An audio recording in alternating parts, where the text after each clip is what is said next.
Scene da Far West nel pomeriggio di follia ieri in Riviera 20 settembre a Mestre, quando un 28enne di origine tunisina in preda a una crisi di astinenza ha seminato il panico tra i clienti del bar Riviera.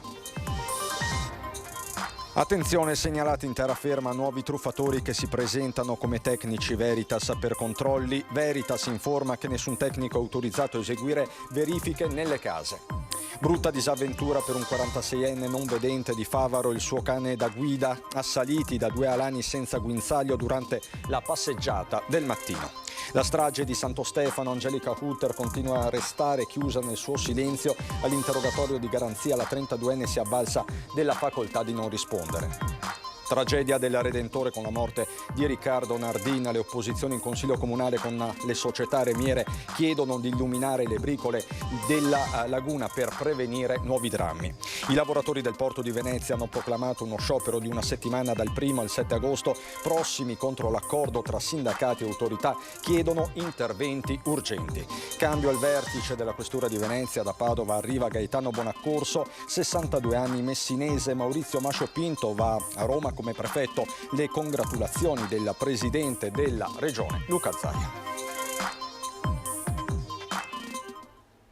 Bentrovati, buonasera telespettatrici, telespettatori di Antenna 3, tanti fatti di cui dobbiamo darvi conto in questa edizione veneziana dei nostri telegiornali. Prima però, come ogni martedì sera, il sondaggio di Ring, la trasmissione che torna in prima serata a partire dalle 21:15. Il tema è quello dell'inflazione, carrello alle stelle, serve un tetto ai prezzi, se sì il numero è quello in verde, se no quello in rosso, come sempre la chiamata è gratuita, l'esito questa sera a Ring, in prima serata ovviamente su Antenna 3. E veniamo alla cronaca, ai momenti di vero e proprio terrore vissuti ieri pomeriggio a Mestre, a due passi da Piazza Ferretto, quando un 28enne di origine tunisina in preda a una crisi di astinenza ha iniziato a spaccare sedie e tavolini davanti agli occhi atterriti di clienti e passanti.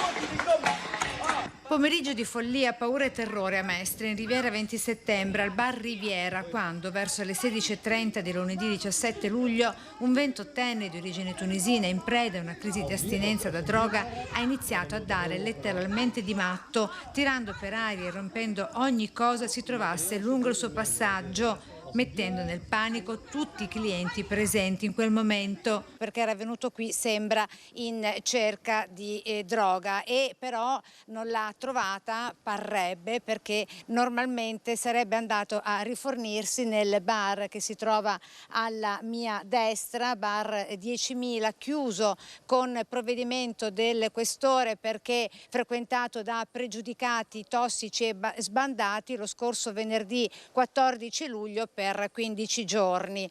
Il provvedimento di natura cautelare adottato anche grazie a diverse segnalazioni dei cittadini e soprattutto alla luce dei numerosi elementi raccolti nel corso dei controlli eseguiti.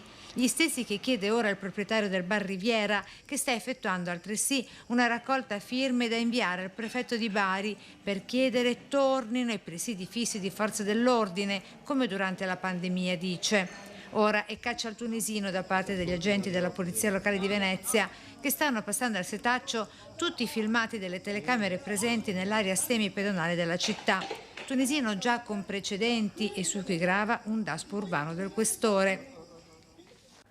Restiamo in terraferma, dove è stata segnalata la presenza di truffatori che si presentano come operatori o tecnici di Veritas con tanto di abbigliamento simile, girano per le case chiedendo di entrare con qualche scusa, come ad esempio per verificare se ci siano perdite dal contatore, dai rubinetti o dalle tubature. Poi, dopo essere entrati in casa e aver distratto i malcapitati, i truffatori rubano denaro e oggetti di valore. Veritas informa che nessun proprio tecnico è autorizzato a eseguire eseguire controlli nelle case se non su precisa richiesta dell'utente. Invita i cittadini a non far entrare in casa persone che si qualifichino come tecnici di Veritas se non su espressa richiesta dell'utente stesso. Quindi questa è anche una comunicazione di servizio.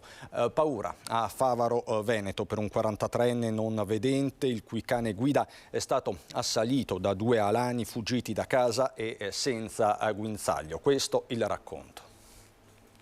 Come ogni mattina Mauro, 46enne non vedente, è uscito verso le 6:30 con il suo cane guida per una passeggiata, quando in via Vallenari a Favaro Veneto si è trovato a vivere momenti di paura. Dopo circa un quarto d'ora che camminavo col mio cane sono arrivati abbaiando, ringhiando 2 cani di una certa stazza. Io in quel momento ho subito lasciato andare il mio cane guida, così, non so perché, però mi è venuto da fare così, e il mio cane è andato dentro un fossato che c'è lì al lato di via Vallenari. I 2 alani erano soli, senza guinzaglio. A quel punto, dopo aver perso il contatto col suo cane Sky, Mauro, spaventato perché non capiva cosa stesse accadendo, ha chiamato i carabinieri. Ho chiamato il 112 che mi ha tenuto al telefono 12 minuti, la prima chiamata, chiedendomi se stavo bene io, se ero ferito. Poi io avevo subito detto che ero non vedente con cane guida, e chiedendomi se il cane era ferito. E lì ovviamente gli ho detto io non lo so, perché non so dove sia il mio cane, ero un po' disperato. Mi domando se queste persone che fanno sti corsi, no? Se si è resa conto questa persona che mi ha risposto che il mio cane è come se quei 2 cani mi avessero strappato gli occhi e li avessero buttati nel fossato. Questa è purtroppo una cosa che non viene mai capita. Nel frattempo è passata una signora che ha confortato Mauro, mentre un altro passante con un bastone ha cacciato gli alani che continuavano ad abbaiare a Sky mentre era nel fossato, fortunatamente illesa. Mezz'ora dopo che io avevo chiamato, ho richiamato e il 112 a quel punto mi ha passato la polizia locale. Loro non sapevano niente, che vabbè sarebbero arrivati. Da lì, dalle 56 che ho chiamato, sono esattamente, ho aspettato, ho chiamato a casa, mi sono fatto venire a prendere, sono arrivato a casa alle 7:25, sono arrivato a casa più o meno 10 minuti dopo, ho chiamato di nuovo io i vigili, gli ho detto guardi che io ormai sono a casa. I vigili sono arrivati a casa mia, penso sulle 7:40. Ed era passata oltre un'ora. Tanta la paura per Mauro, che aveva perso la sua guida, i suoi occhi, e che ora anche lei dovrà essere sottoposta a una serie di test da parte degli addestratori per verificare se sia ancora adatta a svolgere il suo prezioso compito dopo il trauma subito. La strage di Santo Stefano di Cadore, Angelica Hutter resta chiusa nel suo silenzio, si è avvalsa della facoltà di non rispondere. Nel frattempo emerge un particolare dalla stampa tedesca. In Italia potrebbe arrivare nelle prossime ore Martin, il fratello di Angelica Hutter, ma non i genitori con i quali la giovane lo scorso autunno avrebbe avuto un diverbio per motivi sconosciuti, forse originati dall'irruzione della polizia nell'abitazione della famiglia a Deggendorf una settimana prima della partenza della 32enne. Lo si apprende dal blog di informazione tedesco Promi Blogs, che in un lungo articolo ricostruisce la vita della Hutter, studi, lavoro, successi sportivi fino alla tragedia del 6 luglio scorso a Santo Stefano di Cadore. Promi Blogs riferisce che una settimana dopo l'irruzione della polizia, la 32enne caricò l'auto intestata al padre, una valigia, un materasso e cibo in scatola, l'indispensabile per un viaggio nel sud dell'Europa interrotto bruscamente nel pomeriggio di quasi 2 settimane fa. Gli interrogativi sulle cause dell'incidente in via Udine, nel quale sono morti il piccolo Mattia, Marco Antoniello e Maria Grazia Zuin, rispettivamente papà e nonna del bambino di nemmeno 2 anni, continuano a restare senza risposta. Angelica Hutter, indagata per omicidio stradale plurimo, si trova ancora ricoverata nel reparto psichiatrico dell'ospedale di Venezia, dove è sottoposta a terapia farmacologica. Ieri mattina, giorno fissato per l'interrogatorio di garanzia, la giovane si è avvalsa della facoltà di non rispondere su indicazione del suo avvocato difensore Giuseppe Triolo del Foro di Belluno, che ha riferito come fosse azzardato pensare che la 32enne potesse essere nelle condizioni di sostenere un interrogatorio davanti alla GIP Marson e al PM Marcon. Peraltro le condizioni di impedimento non sono cessate, quindi per il momento Angelica Hutter, pur piantonata, non può rientrare nel carcere femminile della Giudecca. Le indagini proseguono a ritmo serrato. I carabinieri hanno acquisito almeno 2 video e testimonianze sul posto. Il PM Simone Marcona ha nominato l'ingegner Calzavara per una consulenza tecnica. Le famiglie Potente e Antoniello si sono affidate ai legali dello studio 3A Valore che ha incaricato lo specialista Mario Piacenti. Per gli esiti si dovrà attendere la fine dell'estate. Al momento gli unici punti fissati dagli accertamenti disposti dalla magistratura si riferiscono alla velocità elevata, all'incirca 90 km/h, e alle condizioni di Angelica Hütter, che non si trovava sotto l'effetto di alcol o droga e che non stava usando il telefono cellulare né prima né al momento dell'impatto. La tragedia del Redentore con la morte del giovane Riccardo Nardin, c'è una richiesta espressa al Consiglio Comunale. Dopo l'incidente la notte del Redentore in cui ha perso la vita il 28enne Riccardo Nardin, i 5 portavoce delle 40 associazioni riemiere chiedono che il Consiglio Comunale di Venezia, quello della città metropolitana e il Consiglio regionale del Veneto si attivino con le istituzioni nazionali perché si emani con urgenza una normativa che preveda e regolamenti l'uso di sistemi di controllo da remoto della velocità dei natanti circolanti in laguna. Secondo il consigliere comunale di opposizione Martini, andrebbe anche regolamentato il fuggi-fuggi dopo i fuochi. Sicuramente qualcosa non ha funzionato alla fine dei fuochi del Redentore. Il fuggi-fuggi che si è creato ha determinato difficoltà enormi per tutti quelli che defluivano dal bacino, sia quelli verso Canal Grande, sia quelli verso San Clemente e verso le mete più distanti. Non è certo una novità, ogni anno si assiste a questo deflusso disordinato e ogni anno però c'è questa attenzione delle forze dell'ordine nel sistemare le barche prima dei fuochi con grande attenzione, con grande e dovuta perizia. Ecco, occorrerebbe che la stessa cosa si facesse al defluire delle barche, perché il traffico che si crea subito dopo i fuochi è veramente terribile e l'incidente naturalmente può sempre scappare. Sull'illuminazione dei canali, invece, il consigliere di Terra e Acqua Gasparinetti ha depositato un'interrogazione rivolta all'assessore ai lavori pubblici Zaccariotto per sapere quale sia la ripartizione dei compiti fra comune e altri enti pubblici in materia di illuminazione e chiedendo anche se l'assessorato abbia intenzione di estendere il progetto recentemente illustrato in 4ª commissione consigliare che prevede l'utilizzo di energia solare per l'illuminazione delle bricole al fine di prevenire altre tragedie come quella del Redentore. E c'è già la risposta del Comune con Renato Boraso.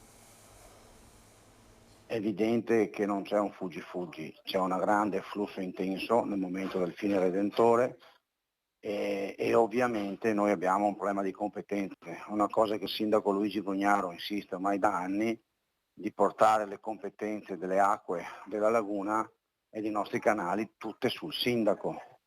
Perché il tema vero è che quando hai competenze tutte su autorità portuale e soprattutto su ex magistrato alle acque, e questi a volte non hanno le risorse. Dal canto suo l'amministrazione avrebbe già un progetto in campo che però richiede molti passaggi prima di essere approvato. Abbiamo modelli di illuminazione legati anche al fotovoltaico, i quali devono avere 1000 pareri, perché abbiamo anche i pareri della sovrintendenza da superare, però noi abbiamo avuto in commissione comunale la sovrintendenza su cui sta lavorando per ottenere l'autorizzazione all'illuminazione lungo le bricole con il sistema fotovoltaico.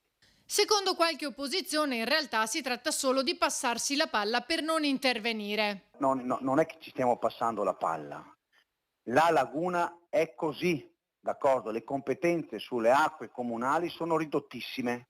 Questa non è che ci devono prendere in giro, e su questo il sindaco sta facendo una battaglia politica, non tanto, oltre che da sindaco, politica affinché tutte le competenze sulle acque lagunari passino in mano alla città, perché meglio di noi sappiamo gestire queste cose. È veramente vergognoso sentire che ci sono consiglieri comunali e forze politiche che speculano sulla morte. Sapendo la verità poi, perché è gente che ha governato 25 anni la città di Venezia. Avessero almeno il pudore di non prendere in giro i nostri concittadini. La cronaca sindacale: i lavoratori del porto di Venezia hanno proclamato uno sciopero di una settimana dal 1° al 7 agosto prossimi contro l'accordo tra sindacati e autorità. In una nota i lavoratori non ritengono questo accordo garante della continuità e sostenibilità del lavoro dei dipendenti e delle loro famiglie. Viene chiesto a tutte le istituzioni e ai terminalisti di intervenire per una soluzione definitiva della vertenza. 20 milioni di euro in più escono dalle tasche dei veneziani all'anno per i costi delle spese mediche in vertiginoso aumento. La CGIL Venezia denuncia un netto aumento del costo della vita dei veneziani, evidenziando un sensibile incremento delle spese mediche sostenuto nel 2023, con largo ricorso al privato. Sono circa 20 milioni di euro la spesa in più che esce dalle tasche delle famiglie veneziane per pagarsi i bisogni di salute. Dallo studio che abbiamo fatto su circa 40.000 dichiarazioni dei redditi emerge in modo chiaro che i veneziani devono rinunciare a un mese di stipendio e a un mese di retribuzione per pagarsi la propria salute. Questo dal nostro punto di vista è molto grave e fa emergere ancor più con evidenza quello che abbiamo denunciato la scorsa settimana in Consiglio regionale presentando 17.000 firme. Servono stanziamenti aggiuntivi per il nostro sistema, servono risorse perché altrimenti i cittadini sono costretti a rivolgersi al privato. Una parte significativa dei contribuenti inoltre ha scelto di recarsi presso il CAF in anticipo rispetto agli anni precedenti per accedere ai rimborsi delle detrazioni. Oggi siamo circa all'81%, 82% delle dichiarazioni rispetto alla precedente annualità. Le spese che sicuramente emergono sono l'innalzamento della spesa sanitaria che va ad incidere sia sulle famiglie dei pensionati che dei lavoratori dipendenti. Ricordiamo che la scadenza per la dichiarazione dei redditi è il 2 ottobre. Insomma, curarsi costa sempre di più e adesso noi andiamo in pubblicità fra poco.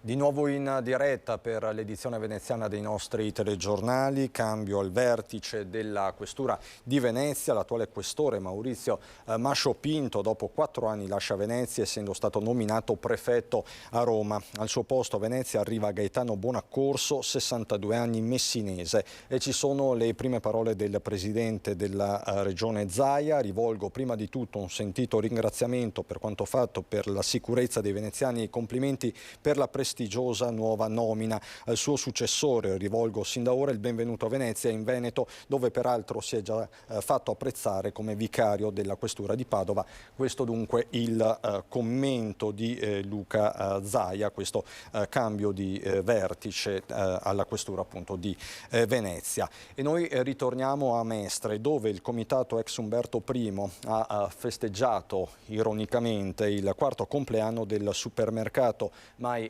realizzato a Mestre. Dei festeggiamenti all'insegna dell'ironia a quelli tenuti a Mestre nei giorni scorsi dal comitato di cittadini residenti a ridosso di Piazza Ferretto, a 4 anni di distanza dalla vittoria del bando dalla LI, con tanto di masterplan per la riqualificazione dell'ex ospedale Umberto I. Siamo in una giornata ovviamente di festa, ci vogliamo anche divertire, non vogliamo essere sempre seri, però questa festa è una festa significativa, infatti festeggiamo Pinocchio. Pinocchio purtroppo c'ha il naso lungo, i Pinocchi sono tanti in questa vicenda dell'ex Umberto I e quest'area purtroppo è sottratta ai cittadini ed è sottratta anche all'amministrazione, nel senso che l'amministrazione non se ne vuole fare assolutamente carico. Un brindisi con tanto di taglio della torta che, ancora una volta, ha radunato la popolazione desiderosa di risposte concrete dalla proprietà e dall'amministrazione comunale di Venezia, dopo i vari solleciti alla realizzazione dell'opera tuttora in stallo, ferma ad un buco. Un'iniziativa di aggregazione della comunità che aveva l'obiettivo di mantenere alta l'attenzione su un'area di 4 ettari al centro della città, fonte di degrado ma anche di memoria e speranze per i mestrini, con i loro padiglioni storici che ancora stanno in piedi, che necessita di essere valorizzata in ottica sostenibile e moderna. Noi qua a Pandora negli ultimi anno e mezzo, con un anno e mezzo di occupazione, stiamo cercando di dare un'alternativa con attività, con esperienze, con arte e cultura, con dibattiti, momenti in cui trovarsi, avere possibilità di avere socialità alternativa e organizzarsi per portare anche in città tanti temi che ci sono cari. E da Venezia e provincia è tutto anche per questa edizione, vi lascio alle previsioni del tempo, buona serata.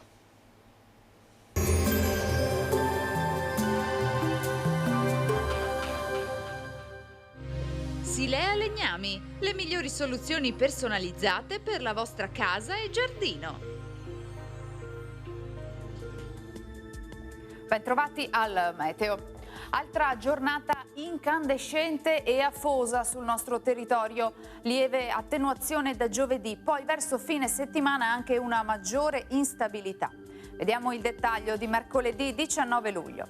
Sul Veneto avremo spazi di sereno prevalenti, nubi più frequenti invece in montagna con rovesci sparsi in propagazione dal pomeriggio alle zone pedemontane e localmente fin verso le pianure. Caldo ancora estremo che mette a dura prova l'organismo, temperature minime tra 19 e 23 gradi, massime che toccheranno punte di 39 gradi. Ci spostiamo ora sul Friuli Venezia Giulia. Anche qui sarà soleggiato di mattina, ma dalle ore pomeridiane sarà più variabile, con probabili temporali sparsi un po' su tutte le zone, localmente anche forti. Temperature minime tra 19 e 24 gradi, massime sui 34-35 gradi. Infine diamo uno sguardo alla situazione del Trentino Alto Adige. Bel tempo, poi le nubi si svilupperanno maggiormente e la probabilità di temporali sarà quindi in aumento, specie sui settori alpini di confine. Temperature minime intorno ai 18-22 gradi all'incirca, massime sui 35-37 gradi. Dal meteo di Antena 3 per ora è tutto, vi do appuntamento al prossimo aggiornamento.